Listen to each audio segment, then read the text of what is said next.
Welcome to Talking Heads on USA Global TV, starring the one and only wonderful Dr. Jacqueline. It's a prestigious place where world-class influencers and experts meet, and where you'll find the most trusted advisors and coaches for all things in life and business. Visit usaglobaltv.com to sign up for our newsletter, get the value you need, and be first in line to learn about events and giveaways and other valuable content. Connect with us. Email Dr. Jacqueline at usaglobaltv.com to talk about how you can become part of USA Global TV. That's USA Global TV, where the doctor is always in. Hello, everyone, and welcome to USA Global TV, and hello to our friends listening on Business Talk Radio. I am Dr. Jacqueline Kerbeck, and our show today is Talking Heads. If you're joining us for the first time, Talking Heads are world-leading experts in their field, and they join us on our platform to present a 30-minute lesson on how to make our lives better, how to do something better, how to feel better. Joining me today is Mr. red.olaughlin. He is a trifecta team member here at USA Global TV. That means he's a co-host, he's a talking head, and he's an elevated listener. Let's bring him out. Welcome to the program, Red. Thank you, Dr. Jacqueline. It's always nice to be here, always. It's a pleasure. I learned so much from you. So I'm going to turn over the stage to you and just enjoy your lesson. Thank you so very much. Hi, red.olaughlin here. Today we're going to go into, I think this is the number 5 of 6 parts that we're doing on health and wellness, primarily concentrating on age, longevity, preventing age-related diseases. Last week I got into detail about Alzheimer's, dementia kinds of diseases, those that affect us mainly late in life. And I talked about inflammation and genetics. Today, I'm going to be talking about oxidative stress, chemical imbalance, and excitotoxicity.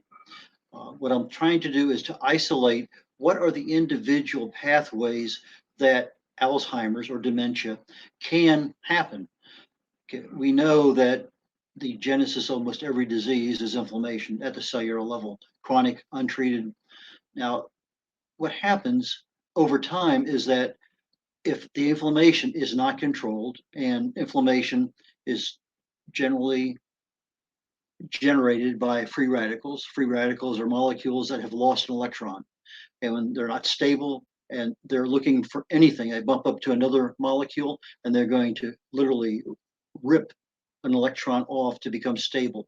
They're stable. Now the electron that came from whatever molecule that donated it, that becomes a free radical. So we have the typical way to treat that is with antioxidants. So that antioxidant is another molecule, and that molecule generally has the ability to give up an electron but not become a free radical. Now some in particular, such as vitamin C, has the ability to literally donate 6 electrons before it becomes unstable.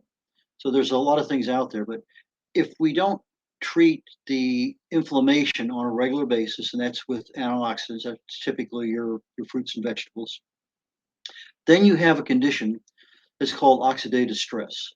Now we see this all the time when you see something rusting. That rust is basically the inflammation of what's going on in the environment left too long a period of time, and that rust starts to form over it. And I actually have a book I'm writing, about 40, 50 articles that I've written on Alzheimer's over the years. And I'm constantly going in trying to verify whether there's some new information or not. And I found a couple new things I thought was interesting. Even this week, I found something interesting on the gut, microflora in the gut. When they're out of control on the wrong side, that has a tendency, and they're believing that can lead to Alzheimer's. But I found one on PubMed that I want to read. I don't normally read these, but on PubMed, this is from 12 years ago. It says oxidative stress is in fact a primary progenitor of Alzheimer's disease.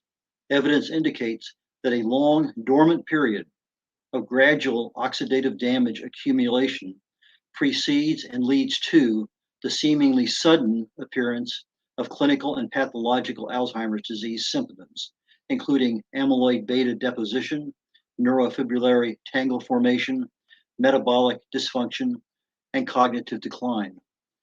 So 12 years ago, oxidative stress was one of those things. Hey, this is probably a pathway. And if we can control inflammation, we basically have a control under oxidative stress. So we have a situation where we're not controlling the inflammation in the body. And as a result, we end up in a totally inflamed environment all the time. There's a simple blood test called C-reactive protein. When your inflammation gets to a high enough level, the body's going to generate this protein. And it's easy to measure. It's a blood test. I think you can get it generally for probably in some places under $20, but certainly under $100 most places. It's one of the blood tests that I order every year as an extra blood test for my annual physicals. And it tells you how much inflammation you have in the body, but it doesn't tell you where it is. But it gives you a good indication. You want that inflammation as low as possible. In fact, in some cases, unreadable.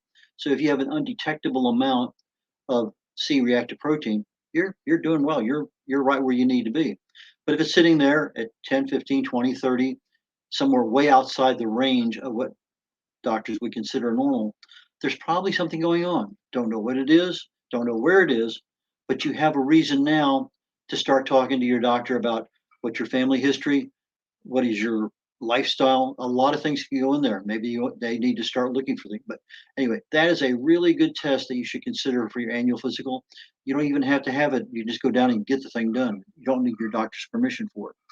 But when this oxidative stress starts to occur, it can affect many aspects of the body. One of those is if it starts affecting your DNA and the DNA can't be repaired properly. Sometimes in the right situations, certain syndromes can start. One of them is called Werner syndrome. And that's where the damaged DNA actually accelerates the aging process. You become much older, not overnight, but much older faster than your peers. And so that's one of those things that you need to look at. But this oxidative stress also depletes vitamins and minerals, the nutrients that our body needs. Forms can end up in chemical imbalance. We're going to talk a little bit more detail about that. But two of the things that are really critical in the oxidative stress is the effect on glutathione and on glutamine. And I'll talk in a lot of detail about that. But how do you combat oxidative stress? Well, basically, it's your fruits and vegetables. You need all of the antioxidants, but there are minerals. Zinc is a very good antioxidant, but you need phosphorus and sodium and magnesium, calcium, potassium, chloride. Those are all things that are basic nutrient minerals. However, there are some trace minerals. These are copper and iron and selenium, iodine, fluorine. And you don't need much of it, but you need a little bit because they do control a lot of little things that go into the body. I use what they call pink salt. It's the salt they get from India, from Nepal, from Himalayan salt, Himalayan. And that Himalayan salt has about 70 of these trace minerals in there. So you just use that, and that's a very good source of getting the trace minerals that you need. Carotenoids, that's what makes a carrot orange. Spinach, kale, oranges. Carotenoids provide a lot of extra antioxidant capability to fight inflammation. Another one's polyphenols. Your berries, blueberries in particular, that is a fantastic. There's probably not for the size and ability. That is one of the most powerful compounds we have going in from a polyphenolic perspective. Ascorbic acid, vitamin C, fruits and vegetables. And that vitamin C, I mentioned you can take the vitamin C as a pill, but there are a lot of other cofactors that go with when you get vitamin C from, say, oranges. And when you're getting a supplement only, you're missing all these other cofactors that come with it. So yeah, you're getting vitamin C, but you're not getting the full value of that vitamin C. Tocopherol, vitamin E. There's 8 different tocopherols. There's 4 tocopherols and 4 tocotrienols, alpha, beta, gamma, and delta. Each one of those has a certain function in the body. Now, when you buy a bottle of vitamins, minerals, and in there it says vitamin E, and you look at the label, and it's probably going to say DL alpha tocopherol. Well, that's synthetic. It allows them to put the name vitamin E on the label, but it's really not much value to you. As a synthetic, it just doesn't have it, and you're missing the other 7. if you have almost that amount of the alpha tocotrienol in your brain, chances of you surviving a stroke are exceptionally good, and the chances of you having very little after effect as far as side effects from a stroke are minimized. Potentially because of the way the brain operates, you have a lot of blood vessels flowing through the brain, and they're kind of collapsed. But there's a process called angiogenesis, and that alpha tocotrienol actually causes that angiogenesis to activate in the presence of an injury, a blockage, and these other blood vessels run around that blockage, so you're minimizing any oxygen loss to the brain. So there's again another reason to have that. Now, there's no single food that has all 8 of the compounds that make up vitamin E, but nuts probably are as close as you're going to get to it. Lipoic acid, taurine, melatonin, coenzyme Q10 is another great one for brain. Now we see coenzyme Q10, CoQ10 at the store in bottles, but in the bottles you can buy one that says $10. Right next to it, there's another one that says $30. And you say, "Oh, I'll get the $10 one." Well, part of the problem is if you read the label, and strongly recommend reading labels on anything you buy, regardless of what it is, so you know what's in there. But that label will probably say ubiquinone, O-N-E. Now, ubiquinone is actually the CoQ10, but our body doesn't use it. It converts it into ubiquinol. And the Japanese, I'm going to say now, probably about 6-7 years ago, maybe 8 years ago, they found a way to synthesize ubiquinol so that it's totally compatible in the body. So you take a CoQ10 pill, you get it, and you maybe get 10-12% of the value out of that, let's say for $10. You take the ubiquinol, again, a $30 bottle, and now you're getting 40-50%. So you're getting many, many times the level. It's already processed in the body. The body doesn't have to waste time converting it, and now it's a usable function. And it's something that's really in there. That's boom. You need it. Heart needs it. Literally everywhere in the body, almost every single cell in the body needs CoQ10, which is a shame because one of the things that statin drugs do to combat high cholesterol is to shut down the body's production of CoQ10. Why? I don't know. It's just that's the way that particular drug works. But if you look at your lifestyle factors, how do you choose your foods? Are they balanced in nutritionally? Are you looking at the toxins you're trying to avoid? You literally not eating anything or putting stuff on your body. A lot of personal care products have amazing amount of toxins in them. Are you managing your stress, your weight, your exercise, smoking, alcohol consumption? Those are all things that can lead not only to what we're seeing as a potential problem in the brain, but you also see that same thing ending up in cardiovascular exercise, diabetes, and many, many others. So you take care of the brain, you're taking care of a lot of other things at the same time. Now, the one particular antioxidant that I love more than anything else is called PQQ, pyrroloquinolinquinone. PQQ, you find it in green bell peppers and parsley, but as I mentioned in vitamin C, the ascorbic acid can replenish an electron about 6 times before it's finally worn out. The PQQ will actually replenish 25,000 times. So it's like one atom is the entire U.S. Army working for you in your brain. So that's one of those ones, and you can buy that as a supplement or just go ahead and increase your food content for those. And with everything I'm talking about, Dr. Google and Mr. YouTube are 2 excellent sources to get more information about how do I get this or what is this. I find so much information in there, easy to read information. Let's talk a little bit about chemical imbalance. This happens for a number of reasons. We get older, that's one of the causes. Disease, injury, stress, nutritional issues, excess sugar. One of the chemicals that our body needs is acetylcholine. And acetylcholine is needed for the neurons to get the information. And when you have low levels of acetylcholine, now all of a sudden you're into brain fog and half a dozen other things. It's a major problem. And left untreated, now this thing opens the door for more issues. And we don't want to have something so easily controllable. So how do you replace acetylcholine? Well, with anything with a choline in it, meat, fish, eggs, dairy, pretty easy things that we have on a daily basis. Same thing with glutathione. Glutathione,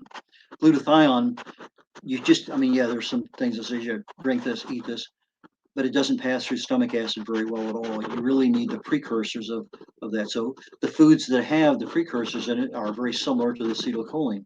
It's your lamb, your chicken breast, your beef liver, shiitake mushrooms, those kinds of things provide the amino acids that are needed to create glutathione in the body. Low levels of vitamin D3, I'm talking about very, very low levels of vitamin D3, can cause chemical imbalances that can affect the brain. One of the ones that I talk about all the time in my family is a particular compound our body makes. It makes 4 phospholipids. One of those phospholipids is called phosphatidylserine. And this serine molecule works very well in the brain to protect the neurons and everything else. But over time, we make less and less of it, therefore the brain gets less and less of it. As a result, it affects the way we think, and it is Alzheimer's for all intents and purposes. My brother-in-law is a Catholic priest. Late in life, in his 70s, he came down with Alzheimer's, and he was able to do what he needed to do as pastor of his church. But over time, a few years, unable to do anything. His youngest brother took him in, took care of him, and I mentioned the fact that PS might be a very potentially good thing to do. So we went down, got some, and in less than 2 months on the phosphatidylserine, he was able to tell you what he had for breakfast, what was on TV last night, what year it was. He couldn't even tell you what year it was prior to that, and what he planned on watching tonight on TV. It was like turning a light switch on. Just a simple thing like phosphatidylserine. Vitamin B12, a deficiency, mimics Alzheimer's. And that's one of the reasons why gerontologists will give you a B12 shot right away to see, is this a B12 deficiency or is this Alzheimer's or dementia? And those are things in there. But you have ginkgo biloba, you have several other things that will help in that regard. But when you're starting to age, you need to take a look at controlling your human growth hormone, which gets less and less every single day as you get older. Now, 2 things that increase fasting.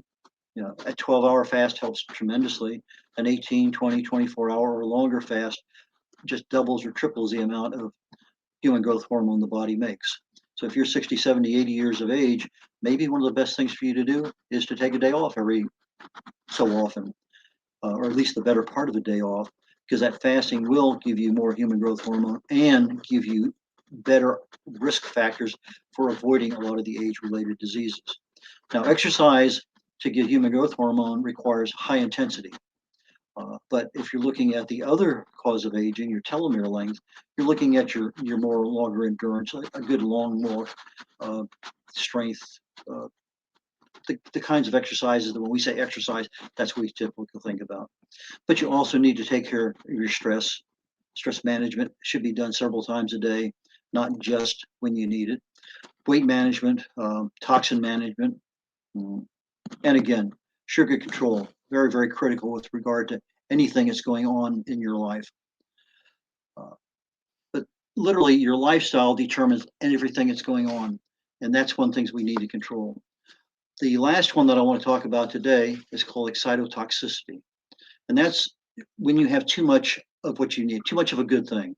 If you get way too much of a good thing, it's going to kill a neuron instantly. But if you have too much over a long period of time, like oxidative stress, you have too much over a long period of time, and it's going to create a problem. And your neurons are going to start to die, not instantly, but they're going to start to die. 2 of the components that really create a problem in the body are calcium and glutamate. Now, calcium excess, you might be taking too many supplements, or it could be a medical condition like hypocalcemia that has to be treated with drugs. But look at what you're eating and take a look at your supplements. But those are things that that can create a problem in the toxic part of the brain when you're talking about the individual neuron. Uh, Glutamate, one of the things we think about all the time is the monosodium glutamate that you usually get in Asian foods, but you also get it in soy and tomatoes and mushrooms and cheese. Those are natural sources of glutamates. So if you're looking for a natural way to increase your glutamates so you're not having a problem from a deficiency perspective, that's a good way of doing it. If you have it from a too much perspective, that's when you start seeing problems like Alzheimer's. Parkinson's has a drug, they call it a glutamate antagonist. There's about 6 or 7 of them, and it basically goes in and shuts down the body's production of glutamate. So those are things that can happen. Now, sometimes you may have too little of something. Gamma aminobenzoic acid is one, GABA, GABA, is one that we need, but sometimes we get a little too little of that. And instead of getting the right level of excitement for the neuron to work, it just slightly below. So instead of getting too much, you get just a little too little. And when you have a deficit of that, you have a problem. Brown rice, fish, especially shellfish, exercise, um, nutrients, your nutrient balance, and gut health, the microbiome in your body. Those are all things that promote good levels of GABA. Now, we don't usually think about this in the sense that it's going to create a problem, but lithium. Some people are on lithium because they have a psychiatric issue. Lithium is a mood stabilizer. It actually was the very first psychiatric drug. It came about because they were looking for alternatives to lobotomies and electric shock and things like that. But it turns out that lithium in deficiency can be a pathway for Alzheimer's to form. And so lithium is one of those ones that if you're really low on the lithium, maybe some of the aggressive tendencies that you see in some people, that might be one of those ones that can easily be controllable by a, a supplement. Uh, Now, normal levels of lithium are found in our foods and our water supplies, not something to just go out and look at, well, what do I need to increase my lithium? Just keeping your normal nutrient balance should be enough. Your drinking water should be fine. Uh, Now, you can also reduce some of the excitotoxicity by increasing your GABA, your GABA supplements, taurine, green tea, B6, B12, vitamin D, magnesium, zinc. Those are all things that work very, very well to control the excessive excitotoxicity in the body. One I like a lot and I use a lot is the green tea. I've mentioned a couple times already. The green tea has catechins in it. One of them is epigallocatechin gallate, EGCG for short. And the epigallocatechin gallate is almost like a wonder drug in the brain when you start looking at everything that's going on, particularly with the neurons' health, because and I'm going to go into a lot more detail next week when I'm talking about uh, beta amyloid plaques and tau tangles and things like that. But the green tea, very definitely something you should have in your normal deal. But the things I'm talking about today not only add a dimension for good brain health, but they control cardiovascular disease, congestive heart failure, osteoarthritis, coronary artery disease, macular degeneration, hypertension, diabetes, Parkinson's, cancer, even just a lot of things out there that if you're taking good care of yourself from your food choices, from your stress management, from your nutrient balance and everything. You need over 30 nutrients a day. If you're only eating meat and potatoes, you're probably not getting all 30 of them. But those are the things that you need in your body on an everyday basis, plus not smoking, not taking alcohol to excess. Those are the things that control a good, healthy brain. And so until next week, I'm going to turn it back over to Dr. Jacqueline and see if she has any questions today. Hi, Red. Thank you so much. That was really well done. You have all of those terms down. They just come rolling off your lips. I'm writing down like what. Okay, so the one I wanted to ask you about was phosphatidine.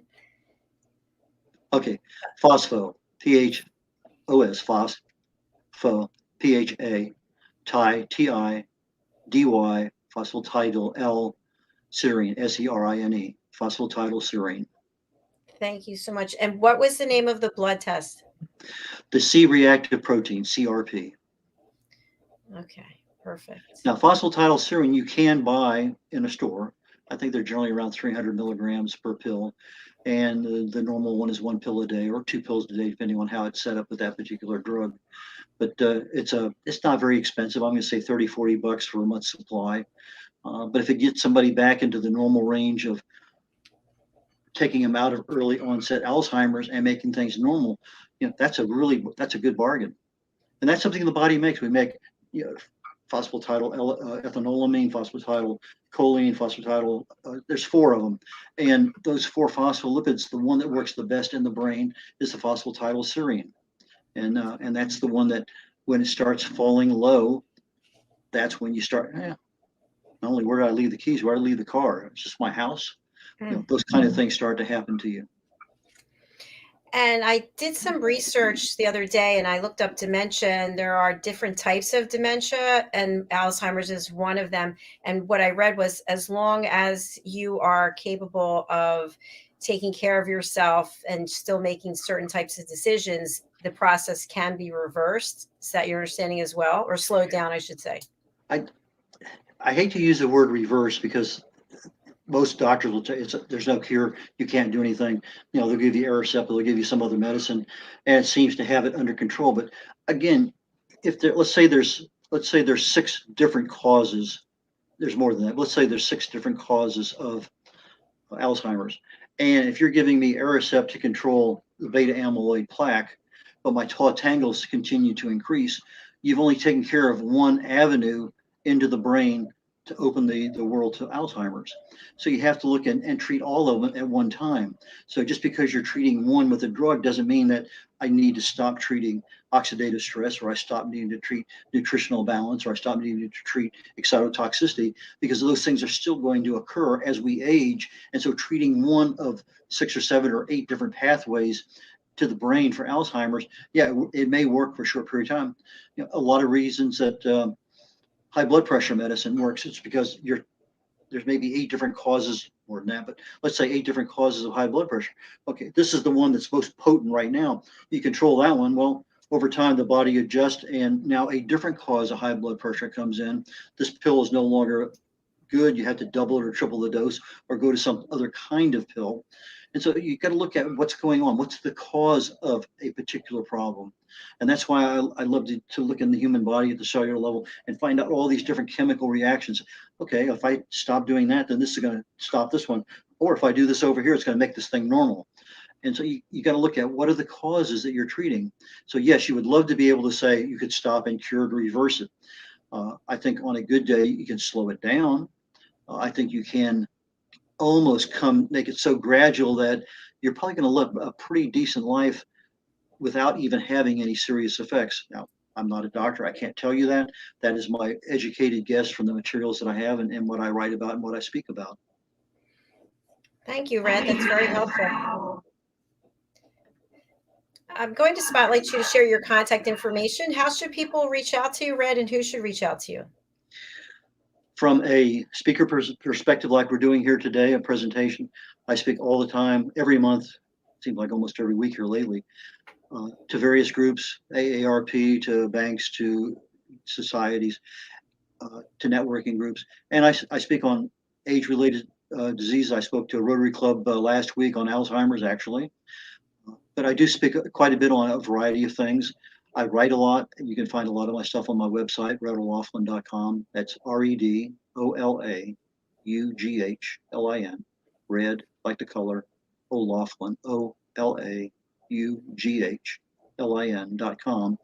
And I can be reached at red@red.olaughlin.com or red.olaughlin@gmail.com. And those are the easiest ways to reach me. And I can help you. Like I say, I'm not in this as a doctor. I've never worked for a pharmaceutical company. This is something I have a passion about because chemistry is my first love, and I have a chance to practice it every day. I just really enjoy, as you say, the words just kind of flow off the tip of the tongue, and it's one of those things that I just enjoy a lot. So if somebody would love to have a lecture on this thing or have a presentation to their group, give me a buzz. We'll work it out, and Zoom works all over the world. Thank you, Red. I appreciate the offer for you to help other people. That's fantastic. It's been wonderful having you here today, and we'll look forward to having you back again next week. But we will be together on the Wise Ones on Thursday. And our guest this week is Mr. Hyde Ives, I believe.